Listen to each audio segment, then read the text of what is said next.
Up down. Okay, चलो आज हम शुरू करते हैं क्या, एडजस्टमेंट्स। ये ना बहुत इंपॉर्टेंट पार्ट हुआ करता है फाइनल अकाउंट्स के लिए। बट सीरियसली मैं आपको बताऊं कि एडजस्टमेंट ना इतने टफ है नहीं, बट आप लोग समझ रहे हैं क्योंकि आपके क्या जो प्रीवियस स्टूडेंट्स होते हैं, पास्ट स्टूडेंट्स होते हैं, वो बोलते हैं कि सबसे जो हार्ड चैप्टर है वो है फाइनल अकाउंट्स है। ऐसा कुछ है नहीं, बहुत इजी चैप्टर है। बस आप लोगों को याद क्या रखना है कि कौन सी एंट्री कहाँ आती है, बस ऐसा ही याद रखना है।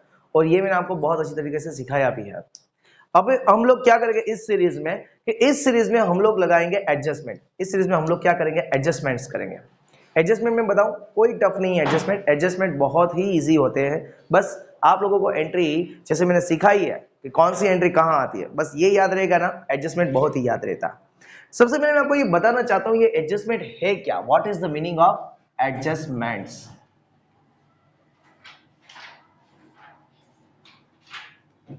आप में से किसी को पता है कि एडजस्टमेंट का मतलब क्या होता है?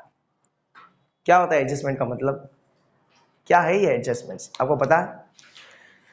कभी कभार क्या होता है कि बिजनेस के ऐसे ट्रांजैक्शंस होते हैं, द ट्रांजैक्शंस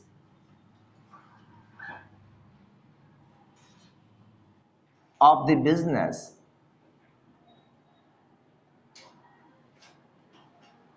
आर, कोई बिजनेस के ट्रांजैक्शन होते हैं, कुछ ट्रांजैक्शन ऐसे होते हैं बिजनेस के जो occurred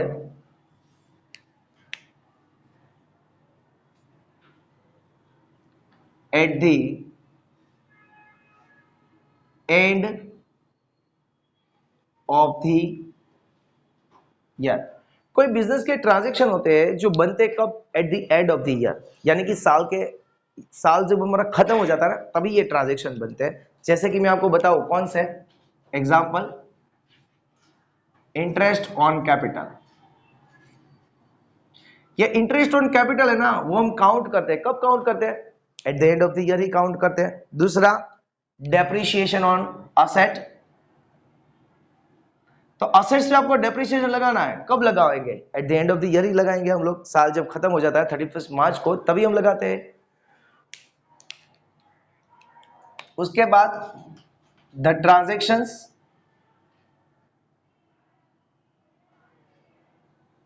which are forgot to be recorded। कुछ बिजनेस के ट्रांजैक्शंस ऐसे होते हैं जो हम रिकॉर्ड करना ही भूल गए हैं। लाइकवाइज एग्जांपल के लिए सेल्स ऑफ ₹20,000 अनरिकॉर्डेड। ये 20,000 का सेल्स है वो रिकॉर्डेड नहीं है, अनरिकॉर्डेड है। अच्छी बात करो, फोन करो। जो 20,000 का सेल्स है वो कौन सा है, अनरिकॉर्डेड है। धीरे यार, 20,000 का सेल्स है वो अनरिकॉर्डेड है, यानी कि यहां हम 20,000 का सेल्स है वो रिकॉर्ड करना भूल गए हैं। बिजनेस में कुछ ऐसे ट्रांजैक्शंस होते हैं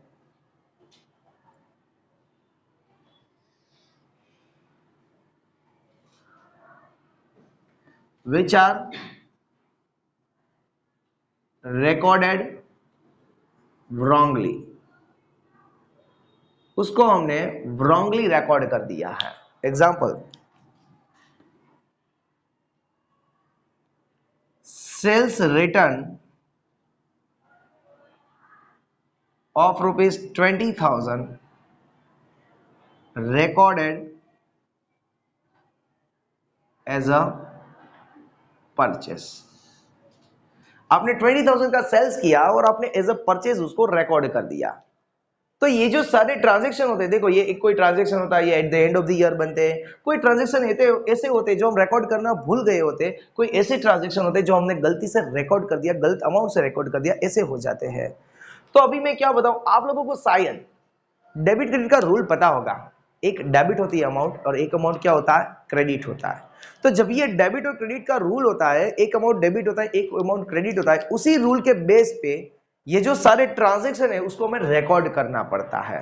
ठीक है, हम लोग क्या करते हैं कि ये जो सारे ट्रांजैक्शन उसको वापस रिकॉर्ड करते हैं। अगर मैं बताऊं कि आप लोगों को अगर याद हो 11th स्टैंडर्ड में आप लोग क्या करते थे, सबसे पहले आप फाइंड करते थे कि कोई बिजनेस ट्रांजैक्शन है कि नहीं है। ये आप लोगों ने फर्स्ट सेकंड चैप्टर में ऐसा सीखा होगा कि सबसे पहले आप लोग क्या डिसाइड करते थे कि ये बिजनेस ट्रांजैक्शन है कि नहीं है, ये इकोनॉमिक ट्रांजैक्शन है या नॉन इकोनॉमिक ट्रांजैक्शन है, ऐसा आपने पढ़ा था। उसके बाद आपने ये पढ़ा था कि ये कैश ट्रांजैक्शन है या क्रेडिट ट्रांजैक्शन है। तो सबसे पहले हम लोग क्या करते थे कि जो बिजनेस ट्रांजैक्शन होता है उसको आइडेंटिफाई करते थे। आइडेंटिफाई ट्रांजैक्शन हो जाने के बाद हम लोग क्या लगाते थे, उसका जर्नल एंट्री लगाते थे। अगर याद आता हो तो आपको जर्नल एंट्री करते थे।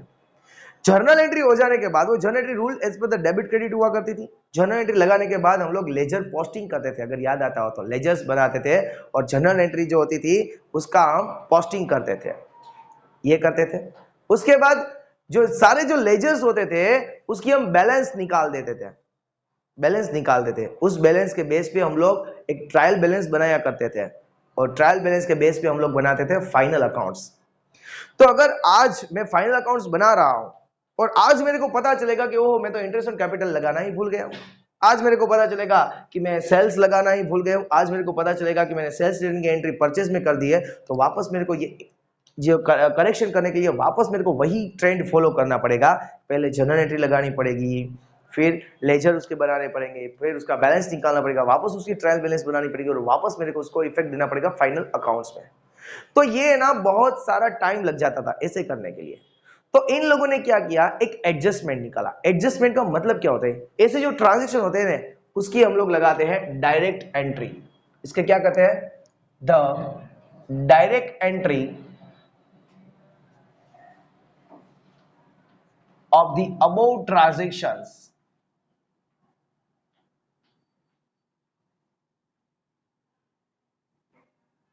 in the final accounts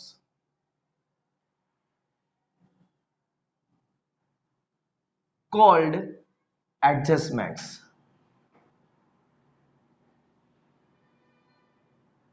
उसको बोला जाता है एडजस्टमेंट। एडजस्टमेंट का मतलब क्या होता है, जो डायरेक्ट एंट्री हम लगाएंगे फाइनल अकाउंट्स में as per rules of debit and credit. जैसे जर्नल की ड्यूल इफेक्ट होती है, एक होता है डेबिट, एक होता है क्रेडिट, ऐसे ही हम लोग भी हर एक ट्रांजैक्शन की क्या इफेक्ट लगाएंगे, एटलीस्ट 2 इफेक्ट लगाएंगे। एक लगाएंगे डेबिट में और एक लगाएंगे क्रेडिट में। यानी कि हमको जर्नल एंट्री नहीं करनी, बट जर्नल एंट्री की जो इफेक्ट होती है वो डायरेक्टली हम कहां दे देंगे, फाइनल अकाउंट्स में। उसको बोला जाता है एडजस्टमेंट। बस एडजस्टमेंट यही है और कुछ नहीं है। जो हम लोग जर्नल एंट्री लगाते थे ना 11th में, आपको पता चैप्टर करते थे जर्नल एंट्री, बस यही जर्नल एंट्री करना है। बट जर्नल एंट्री की हम इफेक्ट है ना वो डायरेक्टली हम कहां दे देंगे, फाइनल अकाउंट्स में। यही होता है एडजस्टमेंट। इसके अलावा एडजस्टमेंट कुछ नहीं है। एडजस्टमेंट बहुत ही इजी है गाइस, बस आपको पता होना चाहिए कि कौन सी एंट्री कहां लगानी है, कहां आती है एडजस्टमेंट की एंट्री। लिख लिया आपने, जल्दी करो, बाकी है जल्दी करो ना। तू तो है ना मेरा दोस्त, सबसे क्लेवर बंदा है हमारे क्लास में। नहीं, नाम नहीं बोलूंगा।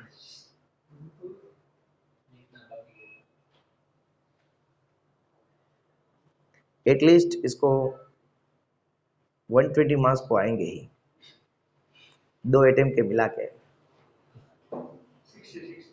नहीं नहीं ऐसा नहीं, तो पास हो जाता ना पहले में ही। 20 है, ऐसा नहीं बोलना चाहिए। अच्छा ओके, गिर जाएगा मुन्ना, तो ऐसा कर रहा है तो गिर जाएगा तो कोई संभालने नहीं आएगा तेरे को।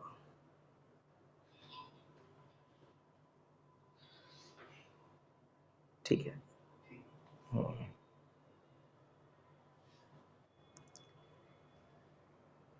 आया समझ में, ये एडजस्टमेंट क्या है अभी समझा?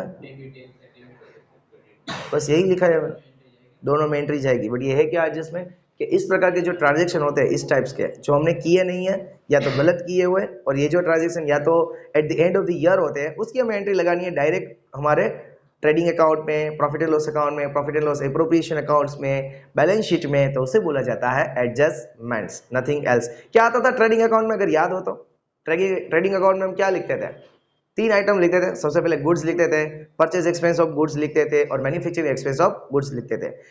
उसका रूल क्या हुआ करता था कि भाई जो गुड्स आते थे वो डेबिट करते थे, गुड्स जाते थे उसको क्रेडिट करते थे। ओपनिंग स्टॉक होता है वो डेबिट होता है ट्रेडिंग में, क्लोजिंग स्टॉक होता है वो ट्रेडिंग में क्रेडिट होता है, परचेज होता है वो ट्रेडिंग में डेबिट होता है, सेल्स वो क्रेडिट होता है ट्रेडिंग में, फिर परचेज रिटर्न होता है वो परचेज में से माइनस हो जाएगा, सेल्स रिटर्न है वो सेल्स में से माइनस हो जाएगा, गुड्स किसी भी तरह के हमारे बिजनेस में से जाएगा तो परचेज में से वो माइनस हो जाएगा। फिर जो मैन्युफैक्चरिंग और परचेज एक्सपेंस हुआ करते हैं वो भी डेबिट हुआ करते हैं, यानी कि वेजिस है, ऑक्ट्रॉय है, रेलवे फ्रेट है, कैरेज इनवर्ड है, वो हमारे ट्रेडिंग में डेबिट हो जाएंगे। फिर हम लोग क्या करेंगे, ट्रेडिंग अकाउंट को क्लोज करेंगे, वो क्लोज करेंगे तो उसकी जो बैलेंस आएगी वो तो या ग्रॉस प्रॉफिट आएगी या तो ग्रॉस लॉस आएगा। उसके बाद का अकाउंट्स हुआ करता था कौन सा, प्रॉफिट एंड लॉस अकाउंट। तो प्रॉफिट एंड लॉस अकाउंट जब हम लगाते थे तो उसमें क्या करते थे कि जो भी एक्सपेंस आते थे, चार आइटम वहां आते थे, कोई अदर एक्सपेंस आते थे। अदर एक्सपेंस क्यों मैंने लिखवाया था, क्योंकि कोई एक्सपेंस हुआ करते हैं जो ट्रेडिंग में आते हैं, कोई एक्सपेंस ऐसे भी हुआ करते हैं जो प्रॉफिट एंड लॉस एप्रोप्रिएशन में आते हैं कि जो पार्टनर्स के होते हैं वो, और उसके अलावा के जो सारे एक्सपेंस है हमारे बिजनेस के वो कहाँ लगाते हैं, प्रॉफिट एंड लॉस अकाउंट में। उसका बाद रूल बहुत ही सिंपल हुआ करता था कि भाई एक्सपेंस है वो सारे उसमें डेबिट कर देते थे प्रॉफिट एंड लॉस में, लॉसेस था वो भी प्रॉफिट एंड लॉस में डेबिट कर देते थे, कोई इनकम मिलती थी हमें तो वो प्रॉफिट एंड लॉस में क्रेडिट कर देते थे, कोई हमें गेन हो जाता था वो भी हमें प्रॉफिट एंड लॉस में क्या करते थे, क्रेडिट करते थे। ये हम profit and loss account close करते थे, उसको हमें मिलता था नेट प्रॉफिट या नेट लॉस। उसके बाद हम लोगों ने बनाया profit and loss appropriation account. Profit and loss appropriation account किसके लिए था, पार्टनर के लिए था, यानी कि कोई एक्सपेंस है जो हमें पेड करना है पार्टनर को या पेएबल है पार्टनर को, कोई इनकम है जो हमें रिसीव करनी है किससे, पार्टनर से, यानी और इनकम रिसीवेबल भी है हमारे पार्टनर से, तो वो सारी एंट्री कहां आती थी, profit and loss appropriation accounts में। उसका भी रूल बहुत ही सिंपल था, क्या एक्सपेंस होगा हमारे लिए डेबिट और इनकम होगा हमारे लिए क्रेडिट, यानी कि हम इंटरेस्ट ऑन कैपिटल है तो वो हमारे लिए एक्सपेंस है पार्टनर के लिए तो पीएनएल में डेबिट करते थे, इंटरेस्ट ऑन ड्रॉइंग हमारा इनकम है पार्टनर के पास से तो उसको हम क्रेडिट करते थे। उसके बाद हम पार्टनर को कोई सैलरी देते थे, कमीशन देते थे, बोनस देते थे या रेम्यूनरेशन पार्टनर को देते थे तो हम उसको पीएनएल में डेबिट कर देते हैं। अगर वो अमाउंट आउटस्टैंडिंग थी यानी कि हमको पे करना बाकी था उससे वो, तो हम वो वहां जो डेबिट होता था पीएनएल एप्रोप्रिएशन में वो पार्टनर्स कैपिटल और करंट पे हम लोग क्या कर देते हैं, क्रेडिट करते थे। और अगर कोई एंट्री है जो पीएनएल एप्रोप्रिएशन में क्रेडिट होती थी तो उसको हम पार्टनर्स के कैपिटल में और करंट में हम क्या करते थे, डेबिट करते थे, यानी कि हम क्रॉस एंट्री लगाते थे, उसकी मैंने आपको वो भी सिखाया। उसके बाद हम लोग बनाते हैं बैलेंस शीट। बैलेंस शीट में क्या होता है, दो साइड होती है, एक होती है कैपिटल लायबिलिटी और दूसरी होती है असेट साइड। कैपिटल लायबिलिटी में हम लोग क्या करते हैं, भाई हमारी जो क्लोजिंग कैपिटल आती है वो पार्टनर्स की, पार्टनर अकाउंट क्लोज करेंगे, उसकी जो क्लोजिंग कैपिटल आएगी वो लिखेंगे। उसके बाद लायबिलिटीज जो हमें पे करना बाकी है किसी को, पेएबल्स है हमारा, यानी कि क्रेडिटर्स है, बैंक ओवरड्राफ्ट है, बिल्स पेएबल्स है, कोई एक्सपेंस है वो आउटस्टैंडिंग है पे करना बाकी है, कोई इनकम हमको एडवांस में मिली है तो वो हमारी लायबिलिटीज हुआ करती है और लायबिलिटीज को हम कैपिटल लायबिलिटी साइड में लिखते हैं। उसके बाद होता है हमारे असेट। तो असेट है ना वो थ्री हेड्स में डिवाइड होता है। सबसे पहले होता है non current asset. Non current assets किसको बोलते हैं कि जो जिस असेट्स की जो एस्टिमेटेड लाइफ है वो 1 ईयर से ज्यादा है, ठीक है, यानी कि लैंड बिल्डिंग हो गई, फर्नीचर हो गया, प्लांट हो गया, गुडविल हो गया, पेटेंट हो गया, ट्रेडमार्क हो गया। दूसरा वाला हम लोग हेडिंग लिखते हैं इन्वेस्टमेंट। इन्वेस्टमेंट यानी कि हम किसी गवर्नमेंट सिक्योरिटी में हमारा पैसा इन्वेस्ट कर रहे हैं या कोई हम प्रोविडेंट फंड का इन्वेस्टमेंट कर रहे हैं तो वो हम लोग यहाँ लिखते थे। उसके बाद हम लिखते थे करंट असेट। करंट असेट्स को याद ऐसे रखा जाता है कि करंट असेट्स का मतलब होता है रिसीवेबल्स। करंट असेट्स में हम लोग रिसीवेबल को भी इंक्लूड कर लेते हैं। जो करंट असेट्स किसको बोलते हैं कि जो असेट्स है ना वो हमारे बिजनेस में डे टू डे यूज होती है और जो असेट्स है ना वो हर दिन चेंज हुआ करती है, उसको बोला जाता है करंट असेट्स। यानी कि हमारा स्टॉक, क्लोजिंग स्टॉक है ना वो हर रोज बदलता है, और हर दिन हमारे बिजनेस में यूज भी होता है। उसके बाद हुआ करती है हमारी कैश बैलेंस। कैश बैलेंस हमारे बिजनेस में यूज होता है, हर रोज बदलती है और हमें बिजनेस में यूज भी करते हैं। उसके बाद बैंक बैलेंस है, हमारी करंट असेट्स है। उसके बाद है डेटर। डेटर यानी कि जिसको हमने गुड सोल्ड किया है ऑन क्रेडिट उसको बोला जाता है डेटर। उसके बाद आता है बिल्स रिसीवेबल। उसके बाद आता है प्रीपेड एक्सपेंस। अगर हम एक्सपेंस किसी को पे करते हैं तो ये हमारा एडवांस में पे करते हैं तो ये हमारा रिसीवेबल हो जाता है। और दूसरा अगर इनकम रिसीवेबल है, हमको किसी से पास से इनकम लेना बाकी है, इनकम रिसीवेबल है तो वो भी हमारी क्या हो जाती है, असेट्स हो जाती है। तो ये सब स्टेटमेंट में हमको याद रखना है, ये सब कुछ आपको याद रखना है। याद रखेंगे तो ही मार्क्स आएगा, अदरवाइज मार्क्स नहीं आते। ये मैंने लिखवाया आप लोगों को एडजस्टमेंट के। एडजस्टमेंट क्या है, बस एडजस्टमेंट कुछ भी नहीं है, यही ट्रांजेक्शन बिजनेस के है, बट उसको है ना एज पर द डेबिट और क्रेडिट रूल्स आपको याद रखने। एक प्लस और एक होता है माइनस, एक डेबिट और एक होता है क्रेडिट, बस आपको यही याद रखना है। और ये कौन से ट्रांजेक्शन होते हैं जो अकर्ड होते हैं at the end of the year, यानी कि इंटरेस्ट ऑन कैपिटल हम काउंट कब करते हैं, ईयर के साल के एंड में ही काउंट करते हैं। डेप्रिसिएशन कब काउंट करते हैं, साल के एंड में ही काउंट करते हैं। कुछ ट्रांजेक्शन ऐसे होते हैं जो हम रिकॉर्ड करना ही भूल गए हैं, अगर रिकॉर्ड करना भूल गए तो रिकॉर्ड कर देते हैं। कुछ ट्रांजेक्शन ऐसे होते हैं जो हमने गलती से रिकॉर्ड कर दिया, गलत रिकॉर्ड कर दिया, गलत साइड रिकॉर्ड कर दिया, गलत अमाउंट से रिकॉर्ड कर दिया, तो उसकी भी करेक्शन करना पड़ेगा। अगर उसको हम करेक्शन करने जाएंगे तो अगर हमारा अकाउंट का जो ट्रेंड है उसको फॉलो करेंगे तो बहुत देर लग जाएगी। उसको अकाउंटिंग ट्रेल बोला करते हैं। तो उसको हम फॉलो करेंगे कि भाई जर्नल एंट्री लगाना, लेजर बनाना, लेजर पोस्टिंग करना, लेजर पोस्टिंग में से बैलेंस निकाला, बैलेंस निकाल के बाद उसका ट्रायल बैलेंस बनाना, ट्रायल बैलेंस बनाने के बाद उसका फाइनल अकाउंट करना। तो ये बहुत देर हो जाती थी उस टाइम, क्योंकि तब वहां का मैनुअल सिस्टम हुआ करती थी अकाउंट्स लिखने की। हम जो पढ़ रहे हैं मैनुअल सिस्टम पढ़ रहे हैं। तो अभी तो कंप्यूटराइज है। अभी तो क्या होता है, आप किसी भी अमाउंट को चेंज कर सकते हो, पर पहले ऐसा होता नहीं था गाइस। इसलिए उन लोगों ने क्या निकाला, एडजस्टमेंट्स निकाला है। और एडजस्टमेंट की वजह से हम लोग क्या करते हैं, ये जो एंट्री है ना वो डायरेक्टली हम लगा देंगे किसमें, हमारे फाइनल अकाउंट्स में, यानी कि trading, PNL pro, partners capital और बैलेंस शीट में जहां एंट्री जहां आती है वहां हमें लगानी है। अभी हम लोग क्या करते हैं कि एडजस्टमेंट की शुरुआत करते हैं। सबसे पहले कौन सा एडजस्टमेंट आएगा, आप लोग ही मेरे को बताओगे कि कौन सी एंट्री कहां लिखनी चाहिए। ठीक है, थोड़ा सा दिमाग पे जोर देना है, थोड़ा सा दिमाग को याद रखवाना है। ये जो सारे लेक्चर्स है वो मैं आप लोगों को वापस अवेलेबल करवा दूंगा यूट्यूब पे, जिसकी वजह से आप लोग सेकेंड टाइम देख सको। ये जो सारा रिकॉर्डिंग हो रहा है कोई जनरल पब्लिक के नहीं लिए हो रहा, वो आप ही के लिए हो रहा है। वो इसको बंद कर देना, मुनि को ठंड लग रही है यार। नहीं अभी नहीं, थोड़ी देर बाद। इसको बर्फ में घर से डाल के लाओ ना यार, है ना। घर से ही है, उसको फ्रिज में डालते हो आप लोग घर में, क्योंकि यहाँ वहाँ तो रह नहीं पा रहा होगा। इसके घर नहीं रहता, अगर आता तो उसको डायरेक्ट फ्रिज में डाल देता।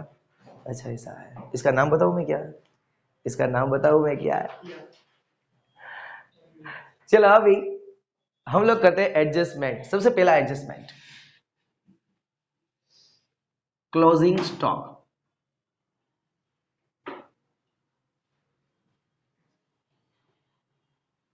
आप लोगों को बताऊं, आप लोगों को पता नहीं होगा कि क्लोजिंग स्टॉक का कैलकुलेशन होता है ना, वो eight the end of the year होता है। साल खत्म हो जाने के बाद ये लोग कैलकुलेट करते हैं कि हमारे पास कितना स्टॉक बचा हुआ है। ठीक है, तो क्लोजिंग स्टॉक का वैल्यूएशन कब होता है, eight the end of the year. आप मेरे को बताओ मैं किसकी बात कर रहा हूं, स्टॉक की। आपको पता है ना स्टॉक का कौन सा अकाउंट है, कौन सा अकाउंट स्टॉक के लिए है, गुड्स के लिए कौन सा अकाउंट है, ट्रेडिंग अकाउंट है। ट्रायल बैलेंस तुमको दिया होता है, कौन सा अकाउंट है हमारा, ये ट्रेडिंग अकाउंट। तो उसका मतलब ये समझा कि एक एंट्री आप लोगों को आएगी, आप ट्रेडिंग अकाउंट में क्या करोगे, क्लोजिंग स्टॉक को ट्रेडिंग अकाउंट में क्या करोगे। मैंने आपको बताया हाँ कि ओपनिंग स्टॉक डेबिट होता है। जब हम पढ़ रहे थे मैंने समझाया था कि ओपनिंग स्टॉक डेबिट होता है और क्लोजिंग स्टॉक क्या हो जाता है, क्रेडिट होता है। तो पहली जो एंट्री हम लगाएंगे ट्रेडिंग अकाउंट में, किस साइड, क्रेडिट साइड। दूसरा मैं आपको बताऊं eight the and balance sheet हमको क्या दिखाती है। बैलेंस शीट क्या दिखाती है कि बैलेंस शीट हमको ये दिखाती है कि eight the end of the year हमारे पास कितनी कैपिटल है, हमारे पास कितनी लायबिलिटी है और हमारे पास कितनी असेट्स है। कब, eight the end of the year, यानी कि साल के एंड पे, साल का जो 31 मार्च होगा उस टाइम पे हमारे पास कितनी असेट्स है, कितनी लायबिलिटी है और कितनी कैपिटल है। अब मैं बताऊं कि eight the end of the year आपके पास कुछ क्लोजिंग स्टॉक पड़ा होगा, तो क्लोजिंग स्टॉक आपका क्या होगा, आप हाँ वो आपका क्लोजिंग स्टॉक आपकी क्या है, असेट्स है। क्या है, असेट। तो असेट को कहां लिखते हैं हम लोग, जनरली हमारे पास बैलेंस शीट है और उसमें किस साइड लिखेंगे गाइस, असेट्स साइड। इतना समझ में आया कि नहीं आया। दो एंट्री, पहली ट्रेडिंग अकाउंट में क्रेडिट, दूसरी बैलेंस शीट में असेट साइड। चलो उसका मैं अगर आपको देता हूं example, eight the end of the year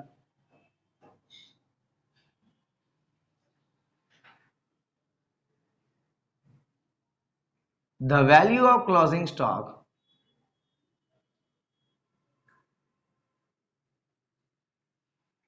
is rupees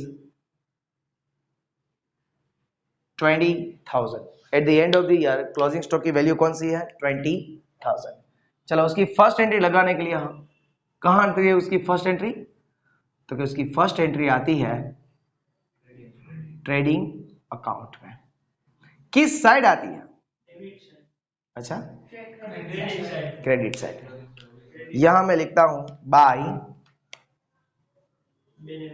closing stock. कितने का है क्लोजिंग स्टॉक हमारे पास, 20,000 का। दूसरा दूसरी एंट्री कहाँ आती है? हम लोग बनाते हैं बैलेंस शीट, और उसमें दो साइड्स हुआ करती है। यहां होती है हमारी असेट साइड, असेट साइड में हम लोग लिखेंगे closing stock,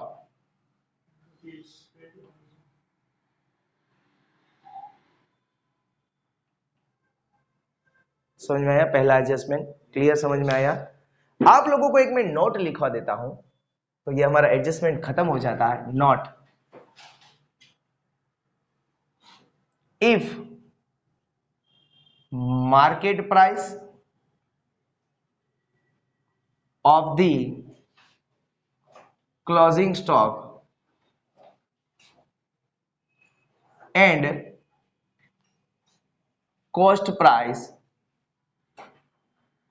of the closing stock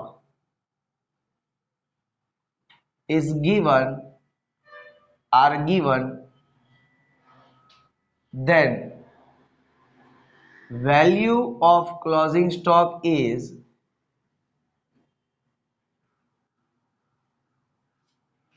whichever is lower। हमको क्या निकालना है? उन दोनों में से जो भी कम होगी अमाउंट, जिसकी भी अमाउंट कम होगी, लोअर होगी, वो हमारे क्या हो जाएगा? क्लोजिंग स्टॉक हो जाएगा। ठीक है, सपोज कीजिए कि आपको एक स्टॉक है, उसका मार्केट प्राइस दिया हुआ है, मार्केट प्राइस 30,000 और कॉस्ट प्राइस है इसका 28,000। तो इन दोनों में से कम क्या है? इन दोनों में से कॉस्ट प्राइस। तो हमारा क्लोजिंग स्टॉक की वैल्यू कितनी हो जाएगी? 28,000। जो भी कम होगा ना, वो हमारा हो जाएगा value of closing stock. But कब आता है? जब हम लोग मार्केट प्राइस और कॉस्ट प्राइस लेते हैं तब। क्लियर?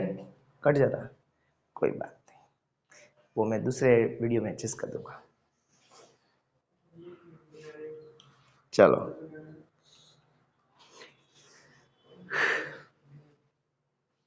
चलो जल्द से करो मेरे भाई लोग, काम करो। ये भी आवाज तेरी आ जाएगी इसमें, ये आवाज भी तेरी आ जाएगी। बस काम करो।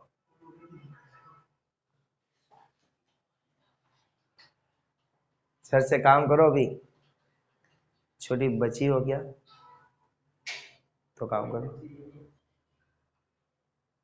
तेरे को बोल रहा हूँ मैं, नहीं नहीं, तेरे को ही पर्सनली तेरे को बोल रहा हूँ। आज इनकी तरह तू भी फेमस हो जाएगा।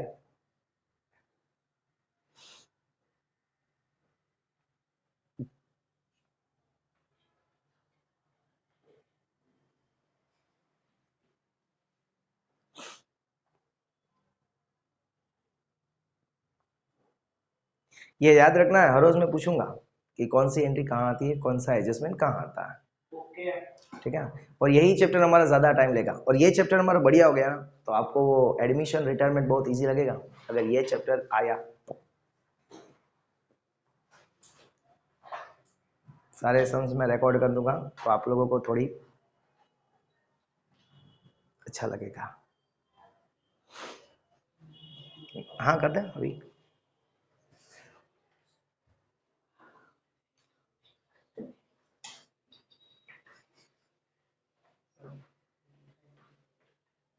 लिख लो झट से, फैन को ऑन करना।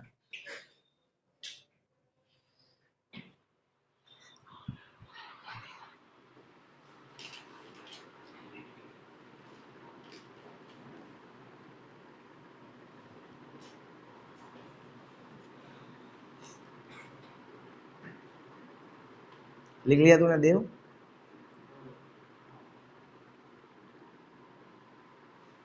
नहीं, देव तो सिंसियर है। कोई है छोटा नोटी बच्चा?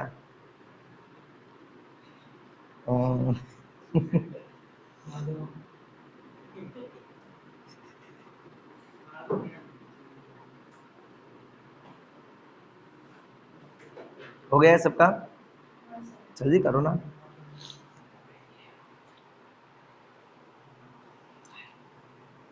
मेरे साथ साथ ये पूरा याद रखते जाना। क्लोजिंग स्टॉक की दो इफेक्ट कहाँ आती है? पहली ट्रेडिंग अकाउंट में क्रेडिट साइड, दूसरी बैलेंस शीट में असेट साइड। हाँ अच्छा, हाँ ये याद रह गया था, उसका अलावा कुछ याद नहीं रहता। हाँ अच्छा, बाद में प्रॉब्लम आता है, अब नहीं आएगा। हाँ चलो, हो गया इतना, एवरीवन हो गया। चलो दूसरा एडजस्टमेंट करवाते हैं।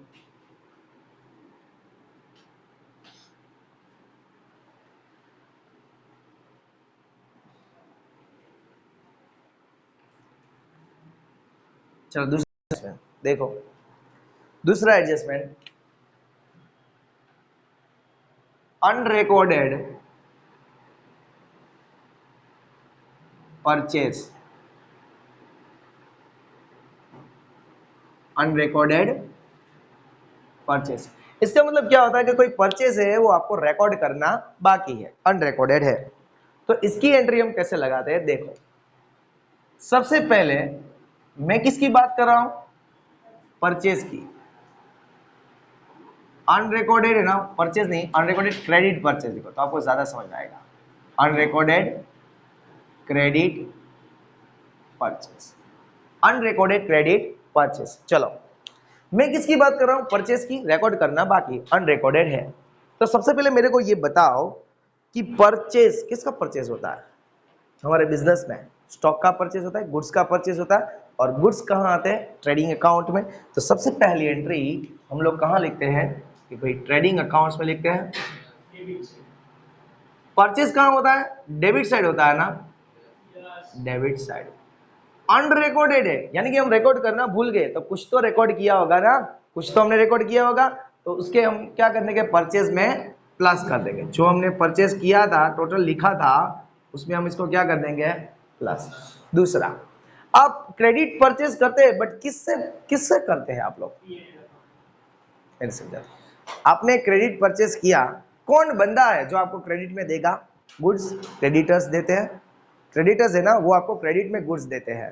तो क्रेडिटर्स आपने आपको गुड्स दिया है, आपकी क्रेडिट पे दिया है गुड्स, तो इसका मतलब ये हुआ कि ये आपकी लायबिलिटी हो जाएगी। क्रेडिटर्स है वो आपको गुड्स दे रहे हैं, ऑन क्रेडिट दे रहे हैं, तो ये आपकी क्या हो जाती है? लायबिलिटी हो जाती है। तो इसका मतलब ये हुआ कि दूसरी एंट्री आप लोग कहां लगाओगे? तो कि भाई बैलेंस शीट में कौन सी साइड?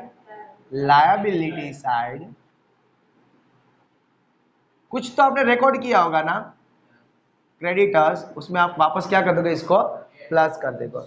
हम लोग है ना कुछ याद, मेमोरी टेक्निक इसी तरीके से याद रखवाते हैं, क्योंकि जब एग्जाम आप फेस कर रहे होते तब आपके पास बहुत टाइम कम होता है, तो आप ऐसा याद रखो, इसे हम लोग मेमोरी टेक्निक बोलते हैं, पीसी। क्या बुलाते हैं हम लोग इसको? पीसी। यानी कि अनरिकॉर्डेड परचेज होगा, उसकी दूसरी फिर कहां आती है? क्रेडिट में, क्रेडिटर्स में ही आती है, पीसी। एग्जाम्पल देखो, आप बेटर समझ पाओगे। एग्जाम्पल, आप लोगों को ट्रायल बैलेंस दिया होता है, trial balance, trial balance sheet दिया होता है, उसमें डेबिट और क्रेडिट। यहां आपको दिया है परचेज 3 लाख रुपीस का,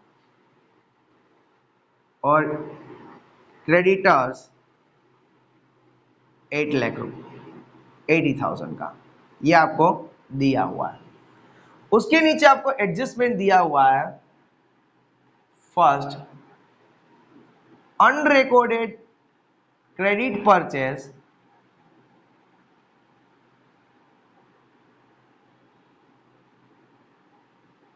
₹30,000, यानी कि क्रेडिट परचेज है वो में 30,000 रिकॉर्ड करना बाकी है।